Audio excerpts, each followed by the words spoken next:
So welcome to our special edition podcast as we celebrate B Corp month. My name's Will McCoppin. I'm a director and head of our London office, joined by our co-founder of Coopman, Andrew Murphy. Today, I suppose in the spirit of B Corp month, we are dedicating a series to the visionaries, the change makers and the businesses that are doing redefining the success, I suppose, in our industry and making a positive impact on the world.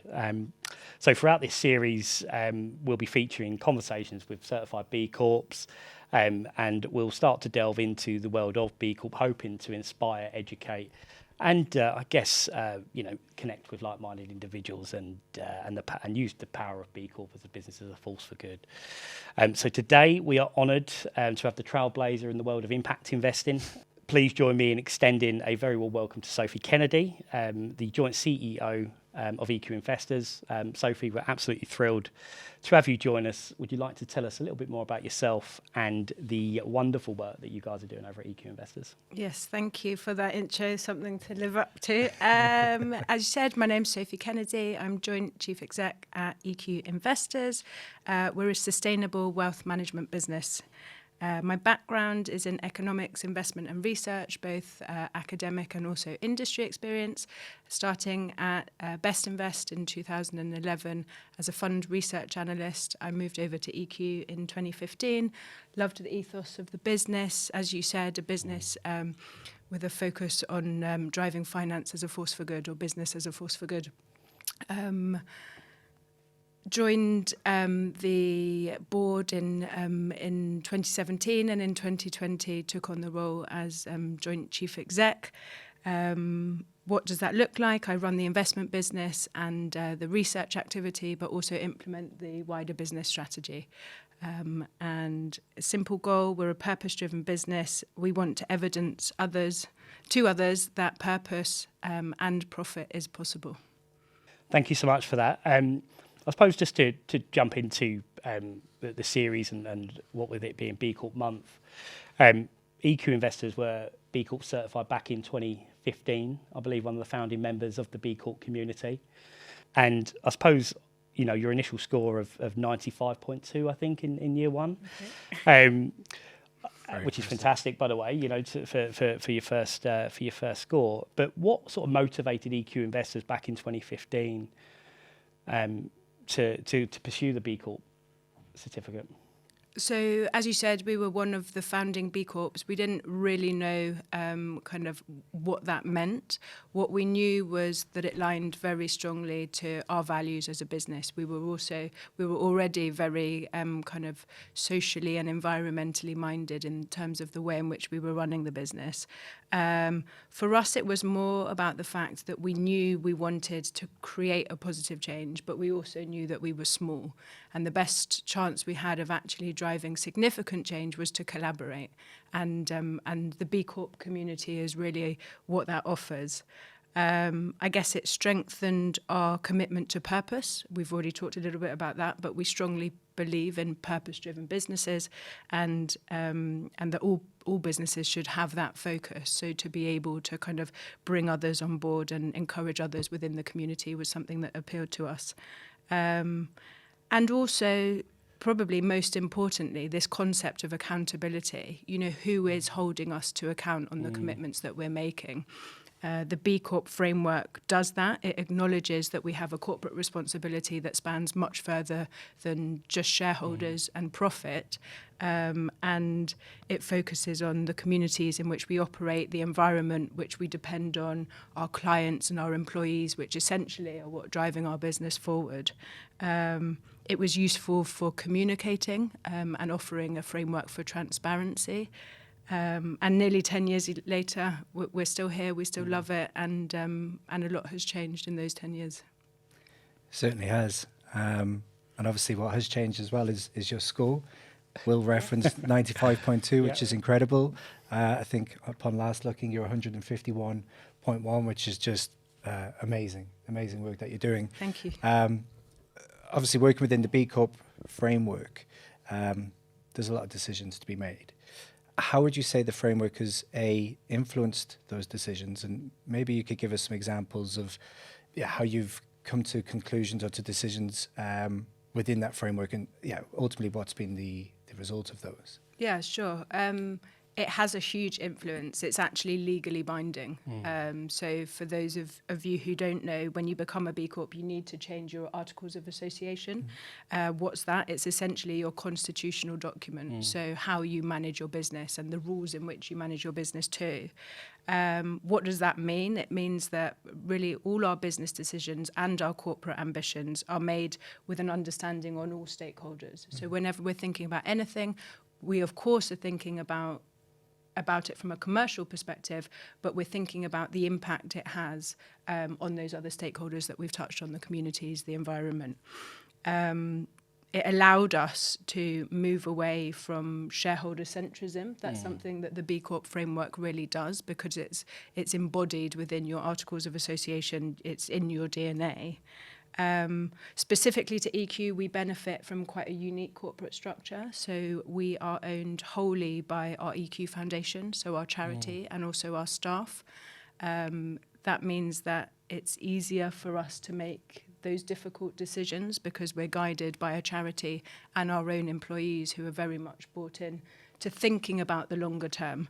And you asked about how does it influence. It allows you to not be focused on short-term quarterly results. Of course, you know that comes into play, but we can be much more focused on how to account on our long-term objectives. So it impacts every decision we make, what paper supply we use, our employment policies. And to give you a few working examples, we've really been able to invest in our innovation, I think much more so than if we were held to account purely by shareholders. For us as a business, that means that we've been able to expand our product range in terms of sustainable investing. We started very much with an impact focus in mind. 4 years ago, we launched a sustainable passive proposition, and 2 years ago, we launched a climate action proposition. So being able to really invest in the data that we need, the resources that we need, while those strategies are growing, to be able to have invested at that time, I think, we really benefited from being a B Corp. I mentioned the EQ Foundation. The B Corp framework really helped us in terms of guiding how we could have the most impact with that. So the way in which that works is a percentage of our profits are donated to charities within the EQ Foundation. It's got a focus on social mobility and the environment, and to date it's made 2.8 million worth of grants to those charities. So that's real impact, and B Corp certainly helped with that. And then, as I mentioned, who we want to work with, which suppliers we want to use, all the way down to, who's supplying the goods in the bathroom in terms of hand wash. Our coffee machine, our fruit, the milk supplier, all of these things. It's as granular as that, right through to the bigger decisions. There's some suppliers that we can't get rid of, that we might want to, but we won't name names. So it really touches upon every facet of your business and your operations.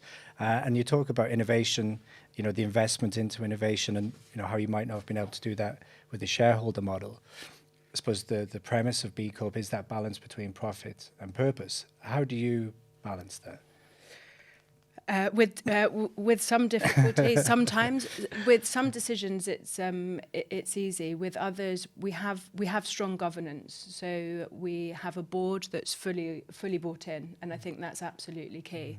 I think if those people and those decision makers don't get the concept, then you're coming up against more challenge. Fight. In terms of challenge, I was thinking about this podcast and what challenges we've faced as a B Corp.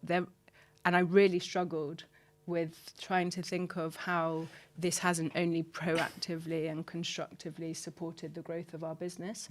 So I would say, in terms of how we balance it, having well thought through decisions as well, really thinking about how any decision we make impacts those, thinking about the net impact. There are going to be decisions that in some way have negative impacts on those, but if you're looking at the net overall picture, you can be well guided. Talking about well thought through decisions, you've made a commitment alongside some other B Corps by 2030 to be net zero carbon emissions as an organisation. That's a very large undertaking. For other organisations listening that maybe are exploring that journey as well, just keen to understand what kind of challenges do you anticipate? How do you envisage this going over the next few years? Yeah, I mean, it's really important that climate is getting more exposure, right? I think climate change is arguably humanity's defining challenge, and we're all accountable. You as a business are accountable. EQ understands that we're accountable and that we can contribute to that transition. So how do we do it as a finance business? To date, we have committed across Scope 1, 2 and material Scope 3 emissions. Okay. So even at the beginning, it gets quite technical, but just stick with me there. And we split in two. So we've got our operational footprint, so us as a business, the suppliers that we use, our office as an example, and then we've got our investments. So thinking about how we guide our clients' investments towards supporting the just transition. With regards to the operational side, since 2019, we've had a strategy in place which measures, reports on, engages to reduce and then offsets. And I think if you're thinking about this, that should really be your starting point. Put a strategy in place where you're covering your whole operational basis. There are challenges. Data is a key one in terms of trying to think about collectively how you as a business are having an impact, what your carbon footprint is. There is a lot of support out there.